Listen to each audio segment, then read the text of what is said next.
Kalau tidak bisa, maka dia akan menjadi poor habit. Tetapi kalau dia bisa, maka dia akan bisa menjadi rich habit, atau yang sebenarnya di dalam dunia teknologi sekarang kita muncul kenal dengan yang namanya smart habit. Sekarang ada angkutan umum yang bisa dipesan lewat handphone, dan itu dengan sangat mudah kita bisa pesan, beberapa menit langsung datang, bisa nggak laku. Kenapa? Karena semua orang pengen jalan kaki, begitu ya Pak Yakob ya. Jadi memang kondisinya bahwa ada space tertentu bahwa poor habit ini akan terlayani, dan ini menjadi peluang bisnis bagi orang yang punya rich habit. Karena orang yang poor habit tidak akan melihat itu sebagai peluang bisnis. Ya. Mungkin seperti itu Pak ya.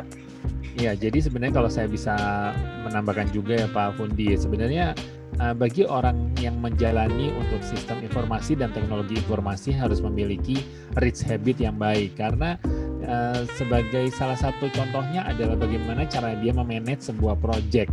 Seperti contohnya project di dalam IT gitu ya, dia harus bisa memiliki leadership. Nah, leadership itu adalah merupakan termasuk dari bagaimana rich habit tersebut. Jangan sampai semuanya disalahartikan mungkin ya, karena namanya poor habit itu ada di setiap orang, bisa saja ada di setiap orang. Betul ya Pak Fundi ya tadi ya?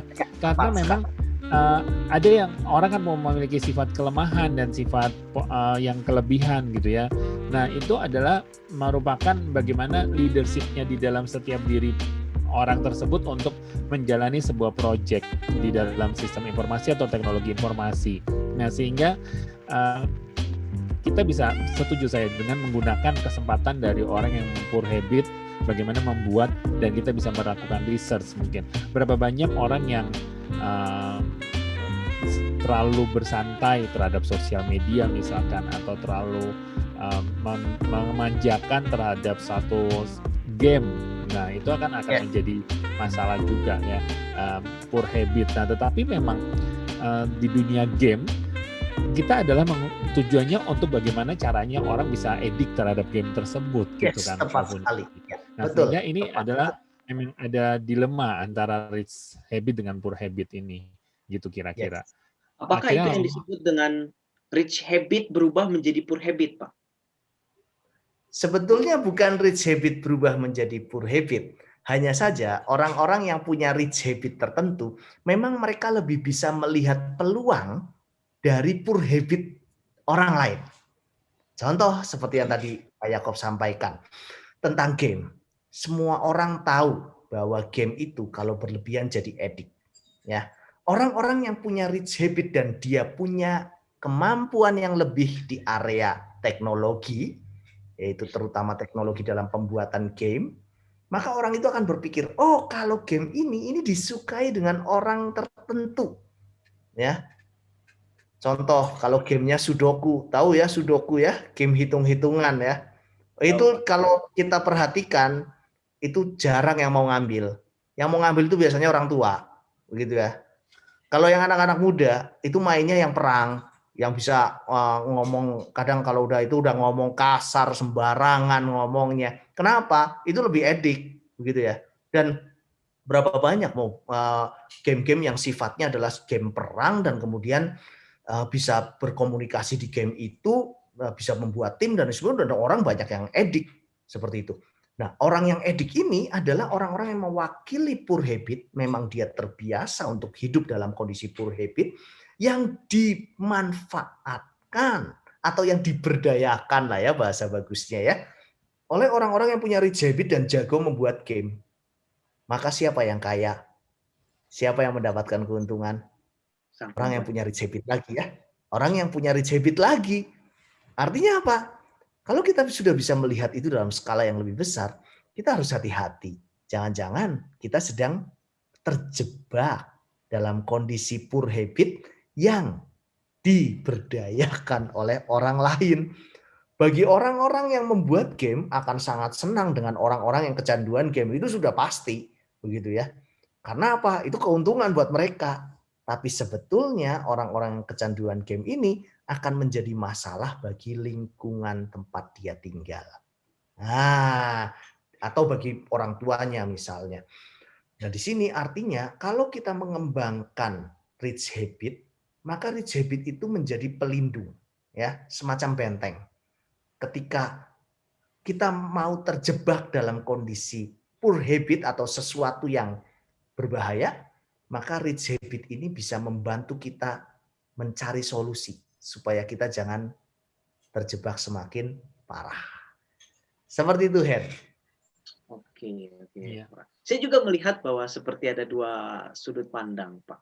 Di mana misalnya tadi tuh yang addict game ya. Kalau bagi sebagian orang addict game terlalu addict sampai uang habis, kemudian tapi Yes. juga tidak berguna terlalu signifikan, jadinya putus sekolah dan lain sebagainya.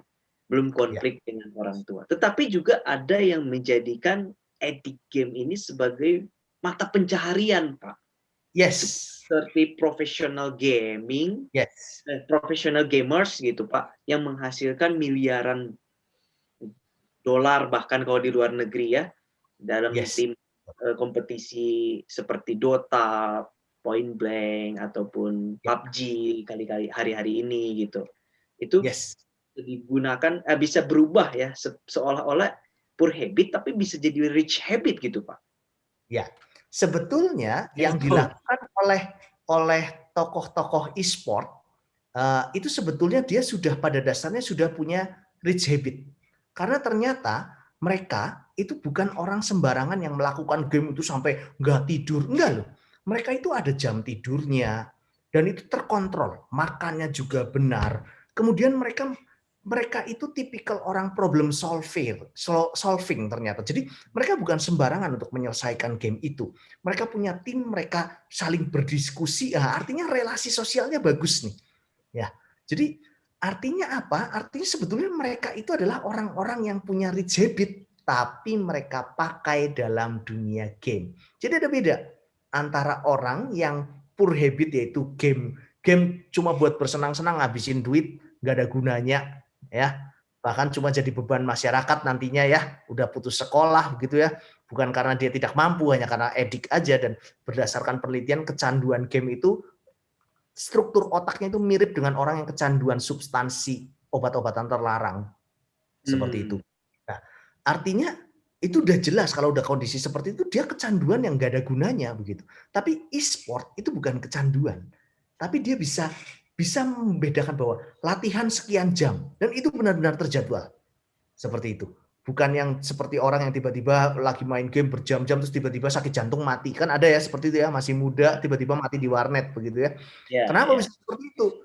Karena poor habit. Makannya jadi nggak benar, minumnya jadi nggak benar, sistem tubuhnya jadi kacau begitu ya. Nah, jadi memang kita harus bedakan nih. Orang yang secara profesional melakukan sesuatu yang seolah-olah tampak poor habit sebetulnya bukan poor habit karena dia tahu tujuannya mau kemana. Sementara orang yang poor habit itu memang tidak tahu tujuannya kemana. Yang penting bersenang-senang saja. Yang penting bisa bersantai-santai saja. Nah, nanti ada bedanya lagi. Orang yang kalau istirahat itu memang lebih suka scrolling. Sah nggak istirahat untuk scrolling media sosial? Sah. Ya, artinya itu adalah bagian dari rich habit-nya dia karena untuk melepas lelah. Tapi begitu sudah berlebihan, scrollingnya bisa sampai 12 jam begitu ya. 5 jam scrolling, foto, posting selfie. Bahkan selfie yang berlebihan sekarang sudah masuk kategori gangguan jiwa ya. Sudah ada di buku daftar gangguan jiwa. Orang kalau sudah selfie lebih dari sekian kali, itu sudah masuk kategori gangguan jiwa begitu kan. Nah, dan ada orang yang ternyata suka foto selfie bisa berkali-kali, posting sehari bisa berkali-kali. Dan dia tidak sadar kalau dia mengalami gangguan jiwa begitu. Ya, artinya apa? Artinya banyak resiko poor habit, banyak resiko poor habit yang orang tidak tahu karena dia tidak tahu tujuannya kemana, maka terjadilah poor habit. Tapi orang yang rich habit dia tahu tujuannya. Misalnya saya main game karena saya tahu ini adalah profesi saya. Itu sudah berbeda. Seperti itu, Hen. Seperti itu. Mungkin ada tambahan dari Pak Yakob. Ya, jadi sebenarnya kalau tadi pertanyaan ini sebenarnya berawal dari pertanyaan dari Henry menanyakan mengenai bagaimana sih konteksnya rich and poor di dalam rich and poor habit di dalam sistem informasi. Sebenarnya kita harus bisa melihat dari dua perspektif yang berbeda. Tetapi secara sebagai manusia, kita harus bisa melihat bahwa manusia harus Tuhan juga sudah merancang manusia untuk bisa melakukan hal yang baik. Nah, tinggal tergantung bagaimana memanage kehidupan kitanya itu ya. Kalau kita sebagai di sisi sistem informasi ataupun teknologi informasi, maka kita akan selalu berusaha berpikir secara sistematis gitu ya. Nah, salah satu yang berpikir sistematis itu adalah kita mencoba seperti yang tadi sudah dikatakan Pak Fundi adalah problem solving kita harus jelas. Setelah selesai case A, kita langsung masuk ke case B, ke case C, itu harus sudah jelas runtutannya. Step by step-nya sudah harus bisa jelas. Oleh karena itu memang kalau orang yang tidak bisa mengikuti teknologi dengan bukan mengikuti ya, mohon maaf, tetapi lebih ke arah bijak di dalam menggunakan teknologi. Kalau tidak bisa, maka dia akan menjadi poor habit. Tetapi kalau dia bisa, maka dia akan bisa menjadi rich habit, atau yang sebenarnya di dalam dunia teknologi sekarang kita muncul kenal dengan yang namanya smart habit. Nah, karena memang tapi sama juga kalau di dalam psikologi adalah merupakan bagian dari rich habit, di mana kita akan melihat bahwa kita harus bisa mengendalikan diri kita. Apakah memang kita bisa mau mengambil satu, misalkan contohnya, saya suka game, tetapi kalau misalkan kita udah melihat dari lingkungan sekitar kita, rupanya game ini berbahaya ya, mengambil uang lebih banyak, mengambil waktu kita lebih banyak, apakah kita masih tetap perlu mau ngikut gitu ya, biarpun teman-teman ngajak, kalau misalkan memang akhirnya teman-teman kita punya kepribadian yang baik, ya habit yang baik, maka kita akan selalu bersikap teguh untuk menjalankan rich habit tersebut. Nah, oleh karena itu sekarang apalagi muncul dengan perkembangan teknologi gitu ya, maka satu sisi memang anak-anak tidak bisa langsung dikasih gadget di awal, anak-anak yang masih muda, apalagi yang masih belum umur 6 tahun ke bawah gitu ya, belum boleh sebenarnya. Tapi karena memang tuntutan misalkan sekolah gitu ya, akhirnya kita harus bijak di dalam menggunakan teknologi tersebut. Apalagi untuk orang tua mungkin ya yang akan memberikan gadget kepada anak-anak karena lagi saat pandemi mungkin ada masalah sekolah harus secara online gitu kan. Akhirnya mau nggak mau gadget harus diberikan kepada anak-anak, dan kemudian jangan berarti artinya kita harus selalu memberikan gadget itu full kepada anak, tapi kita berikan waktu berapa lama anak itu menggunakan gadget, karena sekolah kan juga tidak 6 jam kalau masih sebelum umur 6 tahun gitu ya. Paling 2 jam itu juga udah kelamaan, paling 1 jam gitu ya di depan layar. Kemudian kita gunakan dengan smart atau rich habit kita, yaitu dengan coba menggunakan secara teknik tangan supaya motoriknya anak tersebut bisa berkembang dengan baik gitu ya. Nah, jadi memang kalau ditanya bagaimana dengan di dunia teknologi, memang rich dengan poor itu sangat tetanggaan, sangat tipis gitu ya. Tinggal tergantung bagaimana pribadi orang tersebut mau menggunakan kebijakan, orang itu mau melihat mana yang baik dan mana yang tidak. Begitu kira-kira Henry. Begitu Pak Fundi. Ya, tuh teman-teman. Bonus parenting education dari Pak Yakob ya. Nah, juga tuh teman-teman juga harus ingat nih, pesannya sangat banyak ini ya. Nah, terakhir nih, kita mungkin sudah berada di ujung acara nih Pak. Boleh nggak dari Pak Yakob dulu nih, kira-kira dari sudut pandang sistem informasi itu gimana nih kita bisa mengembangkan rich habit supaya kita bisa menjadi pribadi yang lebih baik?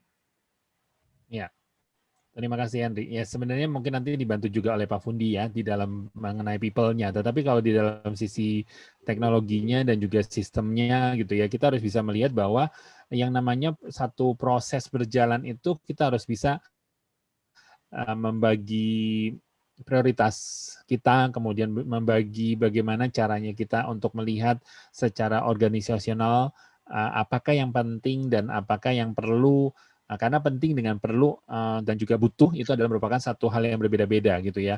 Di mana proses itu akan berkembang, akan berjalan sesuai dengan prosedur yang sudah ditetapkan sesuai dengan flow chart-nya gitu ya. Nah, kita harus bisa melihat bagaimana pengaruh proses itu berpengaruh terhadap orang yang menjalankan proses tersebut.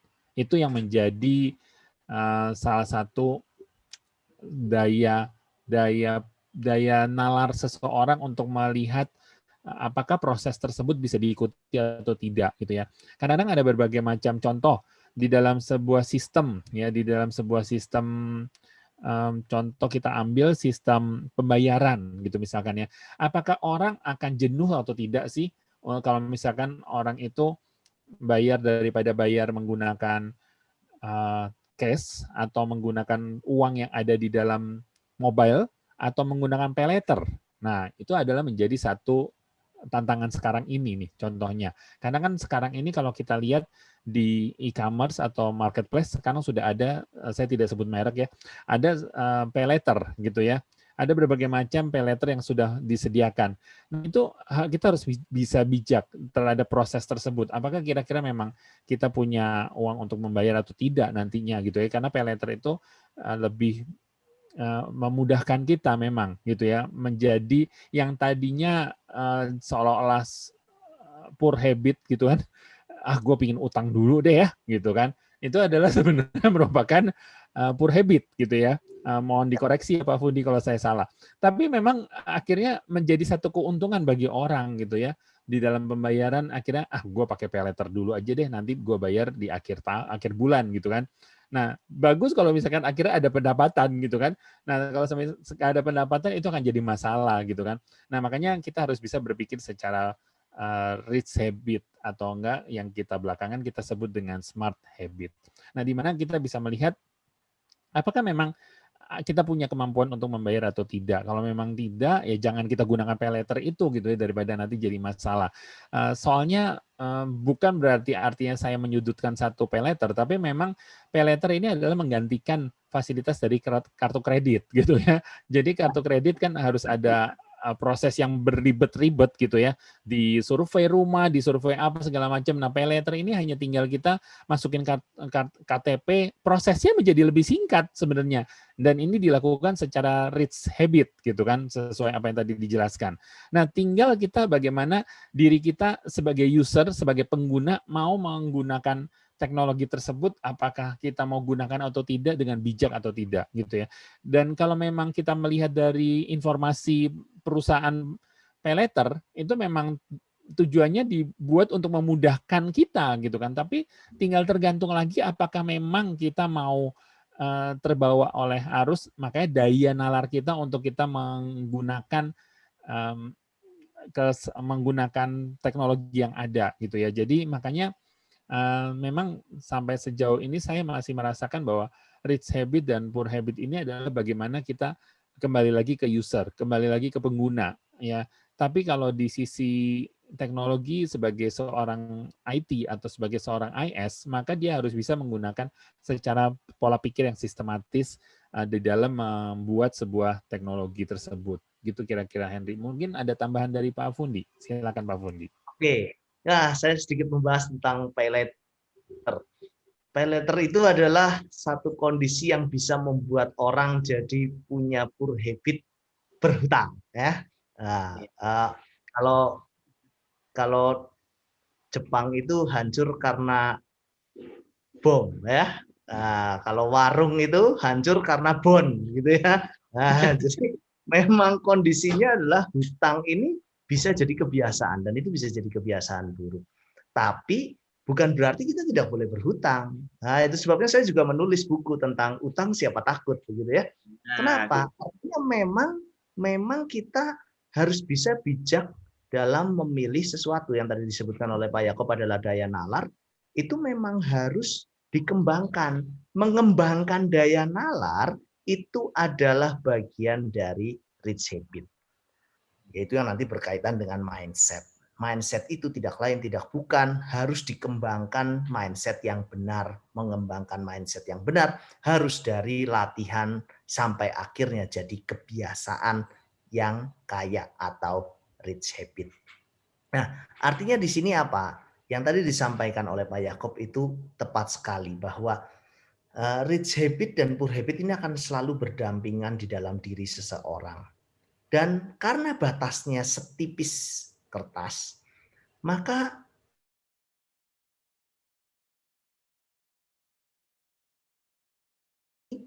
contoh kalau dalam dunia kuliah atau dunia sekolah, nggak apa-apa nyontek, toh semua orang juga ngelakuin ini, ya. Padahal pada kenyataannya itu adalah tindakan tidak jujur yang nantinya ketika jadi kebiasaan itu akan terulang dalam pola yang berbeda. Korupsi nggak apa-apa, toh semua orang juga ngelakuin, kan kebetulan aja yang itu ketangkep, tapi itu merugikan banyak orang. Nah, artinya apa? Artinya di sini ketika kita dihadapkan pada satu dilema yaitu seolah-olah melihat bahwa rich habit, poor habit ini sesuatu yang bisa disimpang siurkan. Kita harus bisa menggunakan logika kita, daya nalar kita, supaya kita bisa clear membedakan bahwa rich habit ujungnya akan membawa kesejahteraan baik bagi diri sendiri maupun masyarakat. Baik diri sendiri maupun orang lain. Sementara poor habit itu biasanya ujungnya merugikan diri sendiri atau merugikan diri sendiri dan orang lain. Jadi di sini kita perlu satu hal pemikiran yang mendasar bahwa rich habit dan poor habit ujungnya adalah kesejahteraan bersama. Seperti itu. Nah, mungkin dari Henry ada pertanyaan lanjutan nih. Silakan Hen.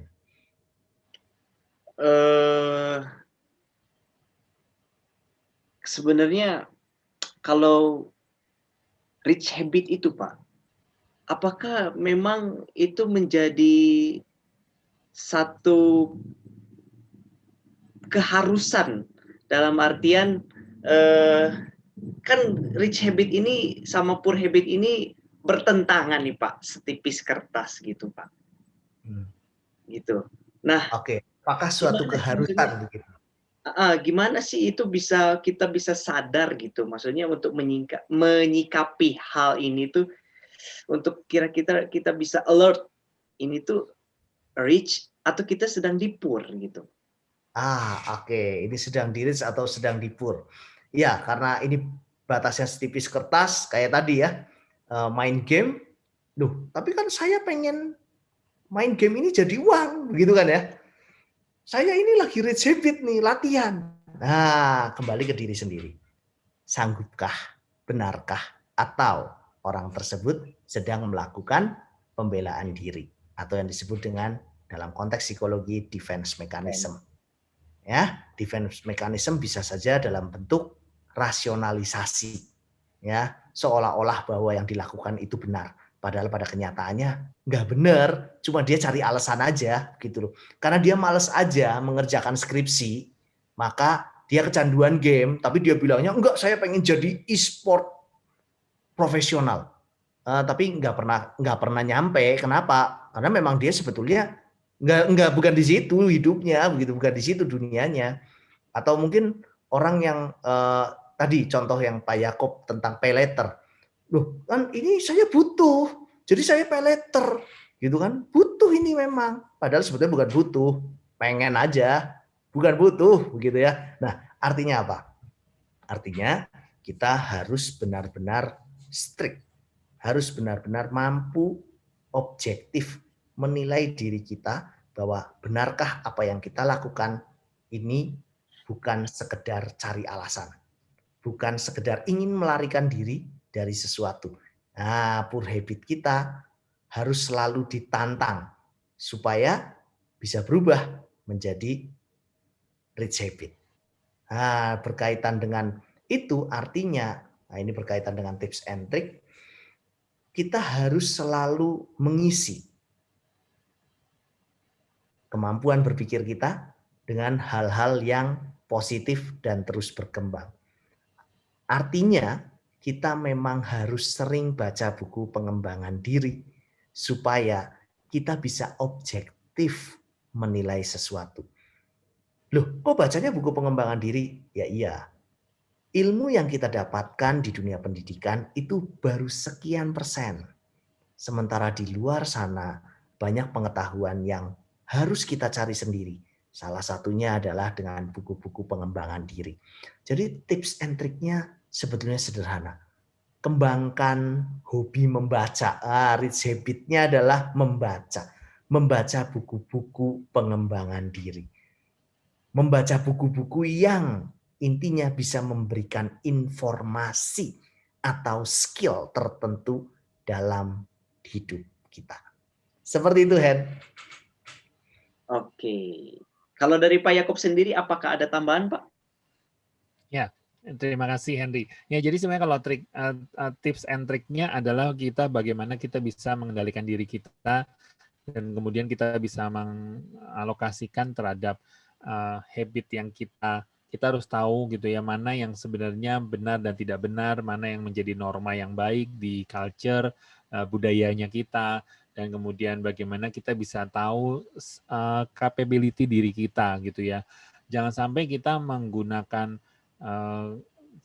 sumber daya seperti yang waktu itu sudah pernah saya sebutkan, sumber daya yang tidak maksimal di dalam diri kita, kemudian kita coba nekat gitu ya. Nah, selain itu juga habit ini adalah, kalau saya bisa tambahkan, adalah berkaitan dengan bagaimana ego kita, gitu kan. Nah, karena kadang-kadang kita harus bisa merasakan apakah benar-benar ini adalah satu kebutuhan atau satu keinginan, gitu ya.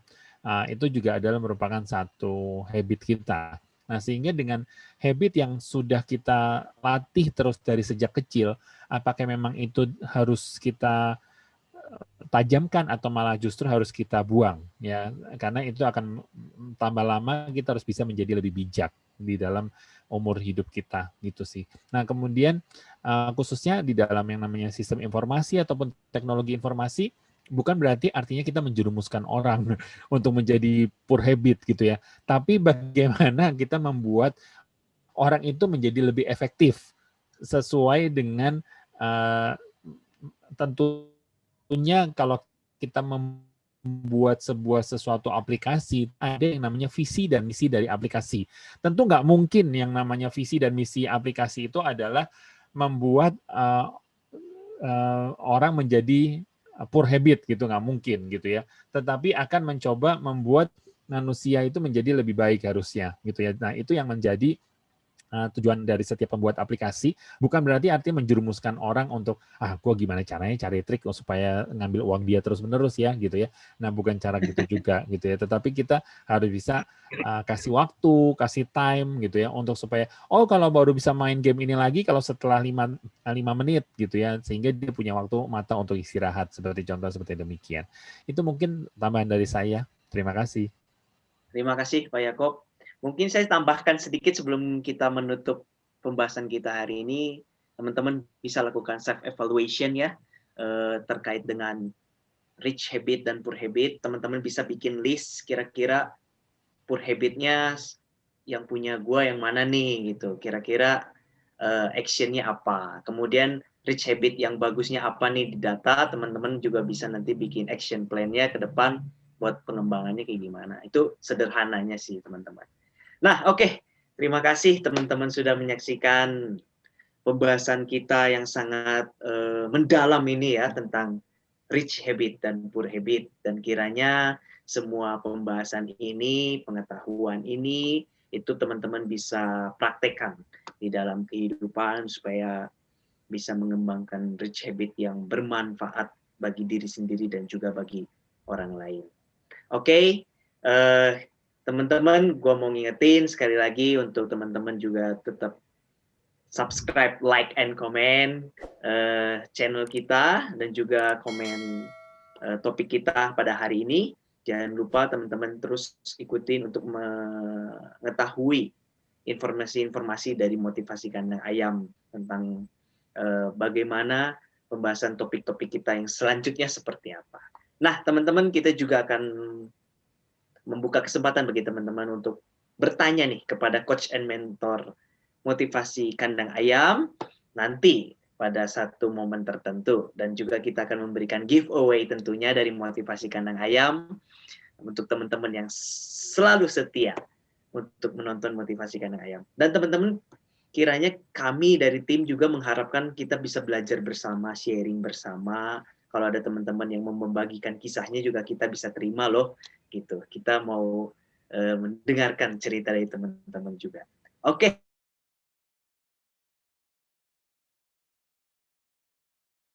Gua Henry Wijaya, SPC sebagai host dan juga Brian Jonathan sebagai editor, bersama dengan coach dan mentor yang luar biasa dari motivasi kandang ayam, yaitu Pak Fundianto, MPC Psikolog, dan juga Pak Yakub Utama Chandra, SEMS MMSI. Terima kasih sekali lagi sudah membagikan sharingnya. Kita jumpa lagi di episode yang berikutnya. Semangat pagi teman-teman. Semangat pagi. Semangat pagi. Semuanya.